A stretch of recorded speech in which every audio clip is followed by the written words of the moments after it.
بسم الله والصلاة والسلام على رسول الله. موقع عبد الرحمن طلبة، أستاذ التاريخ والجغرافيا. حبايبي الصف الأول إعدادي، بإذن الله تعالى النهاردة بقى هنكمل أسئلة كتاب الامتحان، الأسئلة اللي هي متعلقة بنهر النيل والحضارات القديمة. يلا بينا.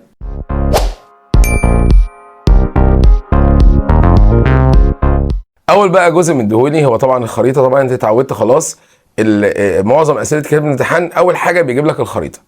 في الاول جايب لك خريطه لحوض نهر النيل والدول الموجوده، وبيقول لك بقى يلا صنف كل حاجه حسب الاسئله اللي هو مديها لك. اولا مدي لي دائره عرض رئيسيه رقم واحد. طبعا رقم واحد في منتصف قاره افريقيا هيبقى دائره الاستواء. خلي بالك احنا دول حوض النيل مش بنتعامل ان هي قاره افريقيا كلها، عشان في ناس بتاخد ان شكل ده دي قاره افريقيا، لا ده من شمال افريقيا حتى وسط افريقيا. فرقم واحد هيبقى دائرة الاستواء، مش مدار الجدي، دائرة الاستواء. رقم اتنين مديني مدار، طبعا مدار فوق يمة مصر هيبقى مدار السرطان. رقم ثلاثة مديني محيط، طبعا ده هيبقى المحيط الهندي اللي هو شرق قارة افريقيا. رقم أربعة طبعا هتبقى دولة اثيوبيا اللي هي فيها المنابع الموسمية اللي عند بحيرة تانا. رقم خمسة هتبقى دولة طبعا اوغندا اللي فوق بحيرة فيكتوريا. رقم 6 طبعا هيبقى دولة جنوب السودان. رقم 7 اللي هي يمة البحر الأحمر هتبقى دولة أريتريا. رقم 8 طبعا دولة المصب هتبقى مصر. رقم 9 مديني النيل، طبعا ده النيل بقى اللي هو صاعد لغاية أعلى، ده هيبقى النيل الأبيض. رقم 10 طبعا ده منطقة اسمها أعالي النيل اللي هي كانت فيها بحر الجبل وبحر الزراف، ده اسمه بقى بحر العرب. رقم 11 ده طبعا هيبقى خزان، ده قريب مننا شويه، طبعا هيبقى خزان جبل الاولياء. خلي بالك فرق ما بين جبل الاولياء وسينار. جبل الاولياء يمه النيل الابيض، سينار يمه النيل الازرق، عشان بس تفرق ما بين الاثنين. الخريطه بقى رقم 2 بيقول لك واحد مسطح مائي، طبعا ده هيبقى البحر الاحمر. رقم 2 الحضاره، طبعا عندنا هتبقى الحضاره المصريه القديمه. رقم 3 اهم نشاط اقتصادي في الحضاره التي يشير اليها رقم 3. طبعا دي مين؟ دي هتبقى كورتاج اللي هي تونس، طبعا اهم نشاط عندهم اللي هو التجاره. رقم 4 طبعا هتبقى حضاره كوش اللي موجوده في شمال السودان. رقم 5 حضاره اكسوم اللي موجوده في اريتريا واثيوبيا. السؤال بقى رقم 2 برضو مديلك خريطه، بس هنا بقى مديك الاختياري. رقم 1 بيقول لك اي من دول حوض النيل التاليه يمر بها دائره الاستواء. انا هشوف بقى الدوله اللي بيعدي عليها دائره الاستواء واعرف هي ايه. خلي بالك السؤال ده لازم ابقى عينيا تركز قوي على الخريطه، ولا ابقى عارف مدار السرطان فين ودائره الاستواء وايه الدول اللي بيعدي عليها دائره الاستواء. طبعا رواندا وبروندي جنوب دائره الاستواء، عندك اريتريا فوق شمال دائره الاستواء، هتبقى عندي مين؟ كينيا، فالاجابه عندي هتكون كينيا. رقم 2 يبدا النيل الازرق من بحيره ايه؟ مديني فيكتوريا، تانا، البرت وكيوجا. طبعا فيكتوريا والبرت وكيوجا موجودين تحت يمه البحيرات الاستوائيه، هتبقى عندي مين؟ تانا، فالاجابه عندي هتكون تانا. رقم 3 بيقول لك اي من الدول الافريقيه الاتيه يوجد بها روافد المنابع الموسميه لنهر النيل. يعني انا عايز دوله هنا فيها الرافد الموسمي يا اما صباط يا اما النيل الازرق يا اما عطبره. مديني بقى رواندا، بروندي، تنزانيا واثيوبيا. خلي بالك رواندا، بروندي، تنزانيا تحت موجوده عند البحيرات الاستوائيه مش يمه المنابع الموسميه، فهتبقى الاجابه اثيوبيا. سؤال رقم 4 بيقول لك تشترك عده دول في المنابع الدائمه لنهر النيل، ومنها مديني، اثيوبيا، واوغندا، والسودان، واريتريا. طبعا الاجابه عندي هتكون اوغندا. رقم بقى 5 بيقول لك احدى دول المنابع الدائمه لنهر النيل وتقع جنوب بحيره فيكتوريا. مديني اوغندا وكينيا وجنوب السودان وتنزانيا. خلي بالك اوغندا وكينيا وجنوب السودان كلهم ده فوق، هيبقى الاجابه عندي تنزانيا. نخش بقى على رقم 3 اكمل العبارات الاتيه. أشار العالم جغرافي جمال حمدان إلى أن نهر النيل نقط المنبع يبقى ثنائي المنبع. قامت مصر بدفع تكاليف إنشاء خزان نقط في السودان لتوليد الطاقة الكهربائية، طبعا يبقى خزان جبل الأولياء. رقم 3 حرص المصريون القدماء على إقامة علاقات تجارية مع الحضارات المجاورة، زي مين؟ زي حضارة كوش وبلاد بونت. 4 تمركزت حضارة كوش في بدايتها في مدينة نقط ثم انتقلت إلى نقط. البداية كانت اسمها نبتة ثم مروي. رقم 5 بيقول لك أهم الصادرات التي ساهمت في ازدهار اقتصاد حضارتي كوش وأكسوم. هم مين؟ طبعا هيبقوا العاج والذهب، على سن العاج والذهب مشتركين في الاثنين. رقم 6 يرجع الفضل النقط الى تأسيس مدينة كرتاج طبعا الفينيقيين اللي موجودين على الساحل الشرقي للبحر المتوسط.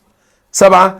كانت الحرفة الرئيسية لحضارة كرتاج طبعا التجارة، ده موجود على البحر، وانا قلت لك في الفيديو اللي فات ان الحضارة المصرية القديمة وحضارة كوش واكسوم زراعية بحكم نهر النيل، اما كرتاج كانت على البحر المتوسط. سؤال بقى رقم 4 مديلك اختر اي من الاشكال الاتيه تشير الى مساحه حوض النيل بالنسبه لقاره افريقيا. طبعا افريقيا كلها 30.3 مليون كيلومتر. حوض نهر النيل قلنا عليه ان هو 10%، يعني 3 بس مليون. فانا عندي اشكال، عندي النص وعندي اللي هو يعني شكل ازرق كده بسيط صغنن، ومديني الربع ومديني الثلاث ارباع، فاقل حاجه هتبقى رقم ب. رقم 2 اي من الانهار الاتيه ينتمي الى المنابع الدائمه لنهر النيل. انا هنا عايز منبع دائم، مديني الصباط، ازرق، كاجيرا وعطبره، طبعا هيبقى نهر كاجيرا لان الباقي موسمي. سؤال رقم 3 بيقول لك يصب نهر كاجيرا في بحيره فيكتوريا من جهه، طبعا بقى مديك الاتجاهات، طبعا هيبقى الاجابه الغرب، غرب فيكتوريا. رقم 4 قامت مصر بانشاء خزان سينار على النيل الازرق لصالح دوله مين؟ طبعا هيبقى صالح دوله السودان. رقم 5 تم انشاء سد اوين بدوله مدينة السودان، الكونغو، تنزانيا، اوغندا. افتكر اوين اوغندا، اوين اوغندا.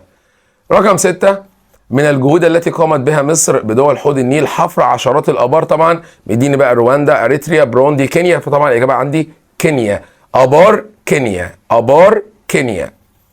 7 ظهرت حضاره اكسوم بالمنطقه التي توجد بها حاليا دولتي اثيوبيا واريتريا، طبعا في الاجابه عندها هتكون اريتريا.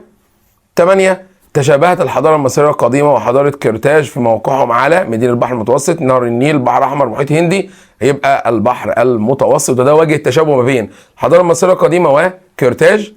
9 الحضارة الإفريقية التي سيطرت على بعض جزر البحر المتوسط بسبب موقعها الاستراتيجي، مديني بقى مصرية قديمة، كرتاج، كوش، أكسوم، طبعا هتبقى إجابة كرتاج.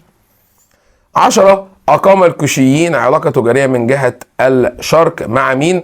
مديني مصر وكرتاج وأكسوم واليونان، طبعا هيبقى أكسوم. شرق أكسوم، شمال مصر. مديني بقى 5 سؤال اللي هو صح وغلط. بيقول لك إيه؟ رقم 1 بيقول لك يمتد مجرى نهر النيل وروافده داخل 11 دولة أفريقية، طبعا اللي هم 11 يبقى الإجابة صح. 2 كانت مصر صاحبة فكرة إنشاء تجمع الأندوجو اللي هو الأخاء، طبعا برضو صح. 3 بحيرة فيكتوريا من أهم البحيرات المنابع الموسمية، طبعا الإجابة غلط هتبقى دائمة. نيجي بقى لسؤال رقم 4 بيقول لك يعد نهر السباط ونهر عطبرة من روافد المنابع الاستوائية لنهر النيل، طبعا الإجابة هنا هتكون خطأ لأن هي روافد أو منابع موسمية. رقم 5 تساهم الروافد الموسمية القادمة من جهة الشرق في استعادة نهر النيل لقوته، طبعا الإجابة هتكون صح سواء كان نهر السباط أو النيل الأزرق أو عطبرة. 6 يعتبر نهر السباط آخر روافد نهر النيل، طبعا الإجابة خطأ هتبقى عطبرة. سؤال رقم 7 بيقول لك يبدأ نهر النيل من هضبة البحيرات الاستوائية لينتهي عند البحر المتوسط شمالا، طبعا الإجابة عندي هتكون صح.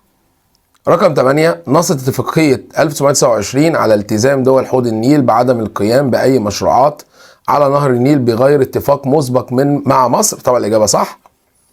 9 اهتم المصريين القدماء بالتعليم وإقامة المشروعات الاقتصادية، طبعا العبارة برضو صح.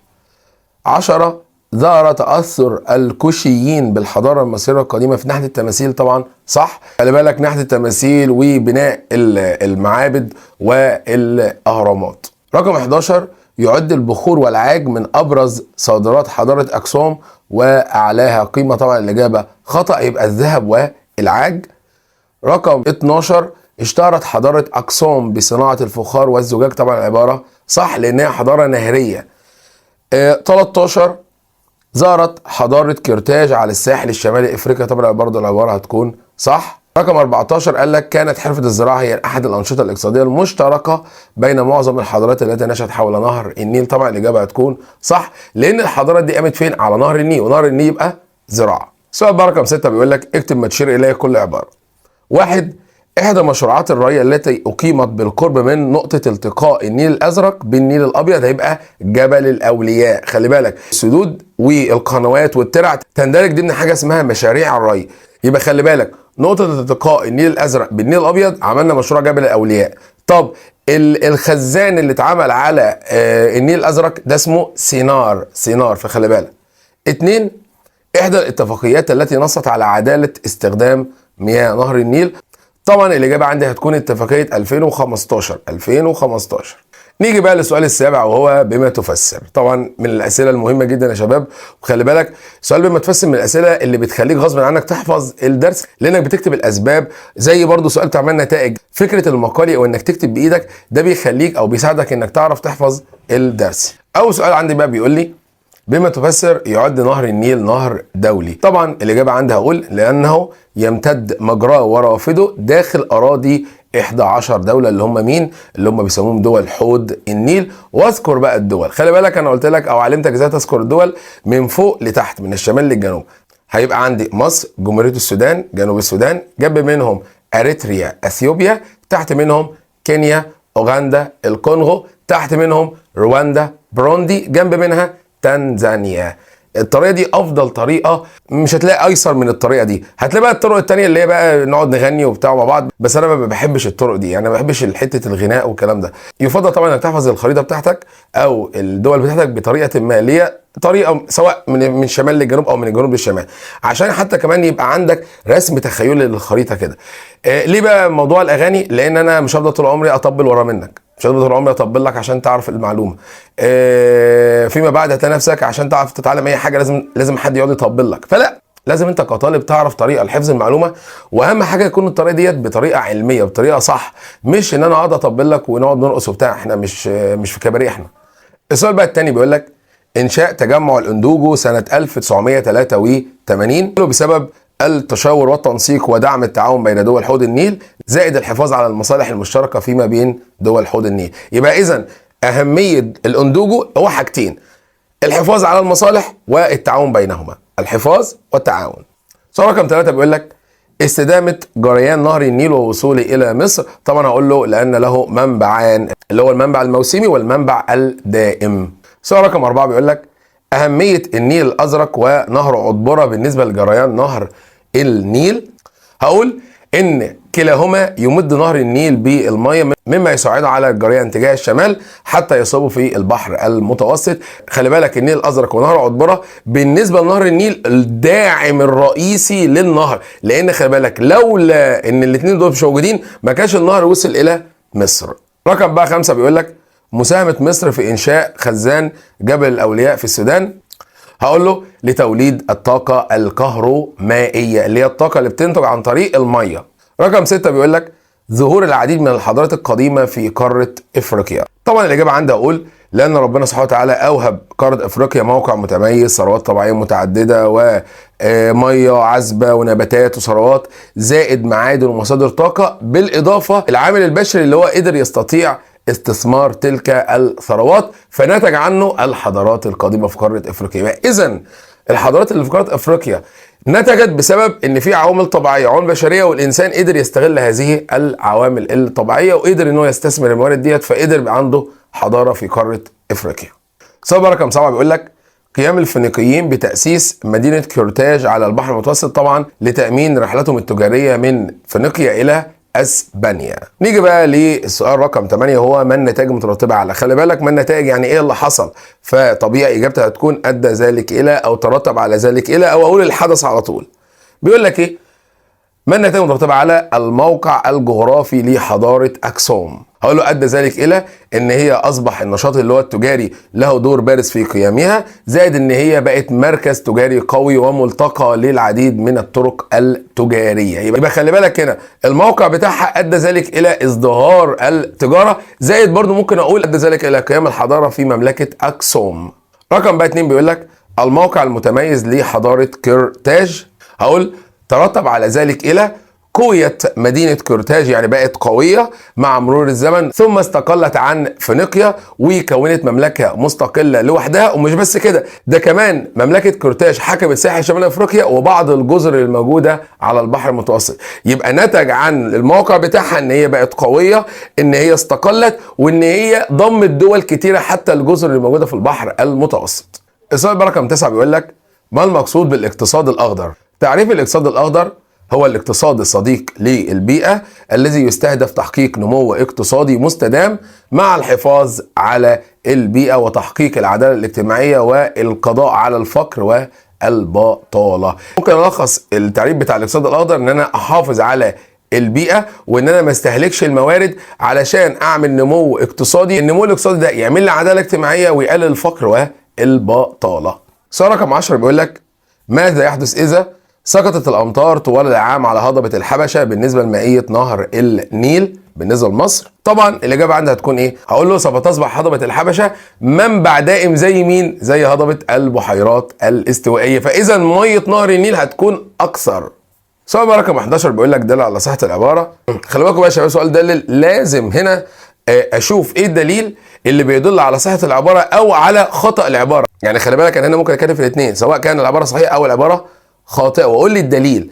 فاول سؤال بيقول لك كان لمصر دور في تنمية مائية حوض نهر النيل. هقول له عبارة صحيحة حيث ان، لغاية دلوقتي لازم اكتب انا وانت كده العبارة دي عبارة صحيحة حيث ان. اقول بقى اللي حدث هنا بقى، الاجابة بتاعتها هتكون الجهود اللي مصر عملتها علشان تنمي مية نهر النيل. زي ايه بقى يا سيدي؟ عندك 1 انشاء خزان جبل الاولياء، 2 انشاء خزان سينار على النيل الازرق لصالح السودان، 3 انشاء سد اوين باوغندا، 4 تطهير بحيرة فيكتوريا وكيوجا من الحشائش، 5 حفر عشرات الابار في كينيا، 6 انشاء مركز البحوث المائية في تنزانيا. 6 حاجات مصر عملتهم. رقم بقى 2 بيقول لك اهتمت مصر بزيادة مائية بحيرة فيكتوريا وبحيرة كيوجا. يعني ايه اللي مصر عملته عشان تزود المائية بتاعت بحيرة فيكتوريا وكيوجا؟ طبعا هقول مصر قامت بتطهير بحيرة فيكتوريا وكيوجا من الحشائش والنباتات، لان الحشائش والنباتات كانوا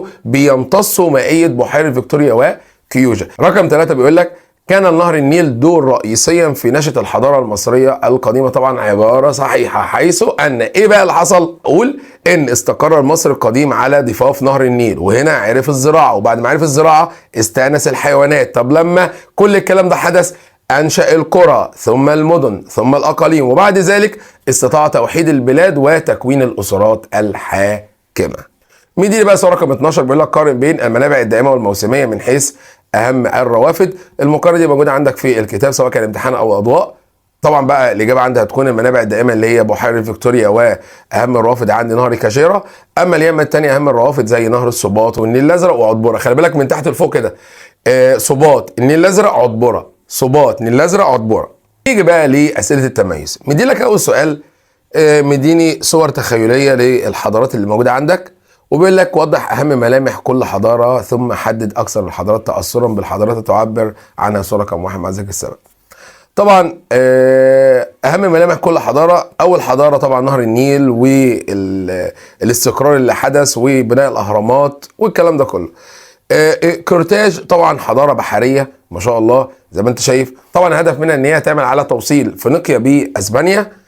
رقم 3 حضارة أكسوم اللي هي أريتريا وأثيوبيا. طبعا برضو حضارة زراعية وكانت مملكة كبيرة جدا جدا، وكانت مشهورة طبعا بالنشاط التجاري لأن هي موقعها مميز، زائد إن هم زرعوا وربوا حيوانات، وطبعا كانوا بيصنعوا الفخار والزجاج. آخر بقى حضارة عندك اللي هي كوش، طبعا لحد ما شبه الحضارة المصرية. وخلي بالك وده بقى اللي هو السؤال الأخير اللي هو أكثر حضارة تأثرا بالحضارة بتاعتنا هتبقى حضارة كوش، لانهم بنوا اهرامات زيك، لانهم عملوا تماثيل منك، لانهم خدوا ديانات من عندك. سؤال رقم 14 بيقول لك اختر جميع الدول التاليه تشرف على ثاني اكبر بحيره عذبه في العالم ويخرج عنها مين؟ مدينه كينيا، اوغندا، تنزانيا ورواندا. طبعا الاجابه عندي هتكون رواندا، لان كينيا اوغندا تنزانيا كلهم على بحيره فيكتوريا، اما رواندا بعيد عنها. رقم 2 بيقول لك تنحدر الروافد الحبشيه لنهر النيل باتجاه ايه؟ مديني اللي هو الشمال الشرقي، جنوب شرقي، شمال غربي، جنوب الغربي. خلي بالك الروافد الحبشيه جايه كده بنفس النمط ده، يبقى كده رايحه فين؟ اللي هو الشمال الغربي، الشمال الغربي. انما نهر النيل ذات نفسه من تحت منابع السوائيه جاي بالاتجاه عام من الجنوب الى الشمال، يعني من الجنوب الى الشمال. اما المنابع الحبشيه جايه باتجاه شمال غربي، شمال غربي. رقم 3 بيقول لك تتشابه المنابع الاستوائيه مع المنابع الحبشيه في موسم المطر، الموقع الجغرافي، دوائر عرض الرئيسيه المره بها، ولا المظهر الهضبي. طبعا الاجابه عندي هتكون المظهر الهضبي، لان ده هضبه الحبشه وتحت برضه هضبه البحيرات الاستوائيه، فهنا هضبه وهنا هضبه. رقم 4 من المشروعات التي اقامتها مصر على احد روافع المنابع الموسميه، يبقى يمه مين؟ يمه اثيوبيا. مديني السد العالي، اوين، خزان سينار، ولا خزان جبل الاولياء؟ طبعا هتبقى خزان سينار اللي هو على النيل الازرق. اما جبل الاولياء نقطة التقاء ما بين الازرق ونهر النيل الابيض. سد اوين تحت طبعا يمة المنابع الاستوائية. سد العالي يمتنا احنا يمة مصر. يجي بقى للسؤال رقم 15 صح وغلط. يقع الجزء الاكبر من حوض النيل في نصف الكرة الارضي الشمالي. طبعا الاجابة هتكون صح. رقم 2 تضم دول حوض النيل 3 دول عربية. طبعا الاجابة غلط، هي مصر والسودان بس. رقم بقى 3 تشابهت حضارة كرتاج مع حضارة اكسوم في التواصل التجاري مع دول المجاورة. طبعا الاجابة برضو هتكون صح. مديك بقى خريطه بيقول لك صنف دول حوض النيل الى دول داخليه ودول بحريه، اللي هي دول حبيسه ودول بحريه. خلي بالك بقى عندي كام دوله؟ هم 11 دوله، هنقسمهم يا سيدي 5 داخليه و6 بحريه. 5 داخليه و6 بحريه. مين الداخليه بقى؟ عندك اوغندا ورواندا وبروندي وجنوب السودان واثيوبيا. يبقى خلي بالك اوغندا ورواندا وبروندي وجنوب السودان اثيوبيا. المتبقي بحريه اللي هم بقى مين؟ اللي هم مصر والسودان واريتريا وكينيا وتنزانيا والكونغو الديمقراطيه. الكونغو الديمقراطيه بتبص على المحيط الاطلنطي على حته صغننه كده، خلي بالك. رقم بقى 2 بيقول لك اي من الروافد الاتيه تتميز بموسم مطر اطول؟ مدينه عطبره، كاجيرا. طبعا هيبقى نهر كاجيرا. ليه؟ لانها هنا امطار طوال العام، اما عطبره فصل الصيف. رقم 17 بيقول لك ايه؟ ده على صيغه العباره. لموقع هضبه البحيرات الاستوائيه جانب ايجابي واخر سلبي بالنسبه لمائيه نهر النيل. خلي بالك بقى انا شرحت الحته دي في الفيديو بتاع الشرح. المنابع الاستوائيه حلوه ووحشه. حلوه لانها امطار طوال العام، فالبحيره ما شاء الله عماله الميه بتاعتها بتزيد. نيجي بقى للجانب السلبي بالنسبه للبحيرات الاستوائيه، ان نسبه الفقد عاليه جدا هناك، اللي هو التبخر. بسبب ايه؟ بسبب برضو الحراره العاليه. يبقى الايجابي امطار طوال العام، السلبي حراره طوال العام، فبتعمل على زياده التبخر. وبكده نكون الحمد لله تعالى خلصنا الدرس النهارده. الناس تعذرني ان انا الاسبوع اللي فات ما قدرتش ارفع الفيديو بتاع اللي هو الاسئله ده، كنت تعبان. انا عامل حسابي ان انا كل اسبوع في فيديو لاولى اعدادي. باذن الله تعالى يعني نحاول ان احنا نظبط الحته دي بعد كده. وفي الختام سبحانك اللهم وبحمدك اشهد ان لا اله الا انت استغفرك واتوب اليك. والسلام عليكم ورحمه الله وبركاته.